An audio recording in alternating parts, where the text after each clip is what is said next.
Demak, eng oxirgi e'tibor beramiz. Eng oxirgi kimyoviy bog'lanishimiz donor akseptor bog'lanish. Donor akseptor bog'lanishda biz kovalent bog'lanish negizida o'tamiz. Nimagaki, donor akseptor bog'lanish metal maslar orasidagi bog'lanish. Qarang. Donor akseptor bog'lanishda donor bu nima edi? Universal qon beruvchilar, ya'ni beruvchi donor. Akseptor bu qabul qiluvchi. Ya'ni qon guruhlarida biz bilamizki, 4-guruhimiz universal hammani oladi, donorlar hammaga beradi. Xuddi shunday kimyoda ham donor akseptor bog'lanish mavjud. Donorlar bu ya'ni o'zining juftlashmagan erkin bo'sh elektronlarini boshqa o'sha vodorod yoki boshqa akseptorlar bilan o'zaro bog'lanish, o'sha donor akseptor bog'lanish.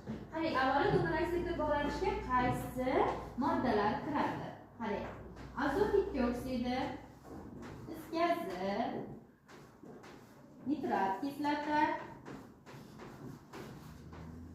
ammoniy ioni, H2O, qarang. H2O. Demak, vodorodda atomi 2 ta, kisloroddan 3 ta, jami 3 ta atom bor. Keling, buni endi biz umumiy formulani strukturaviy tuzilishga yoyib yozamiz, tushunishimiz uchun. H, bitta H, ya'ni vodorod, bir valentli, kislorod va mana ikkinchi vodorod. Hop, kislorod 3-guruhda, 6-guruhda joylashgan. Tashqi elektron qonig'ida bizda qarang, 6 ta elektroni bor. Qarang, 1, 2, 3, 4. Qarang, mana shu 6 ta elektroni, vodorodda esa nechta elektron bor? Bitta keladi. Ya'ni birinchi biz elektron konfiguratsiyasini yozyapmiz. Qarang, donor bu yerda kislorod, akseptor bu yerda vodorod.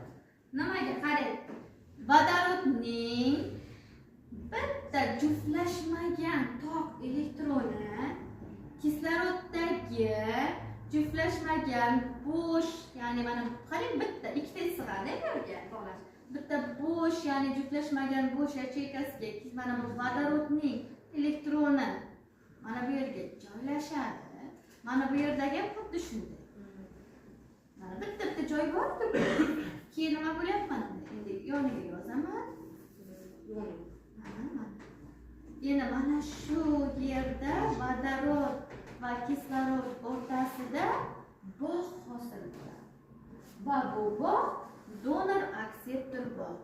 Donor, ya'ni bundagi bo'sh qonig'imizga, katakchamizga, yacheykamizga vodoroddagi bitta juftlashmagan elektron joyini egallash natijasida hosil bo'ladigan bog'lanish donor akseptor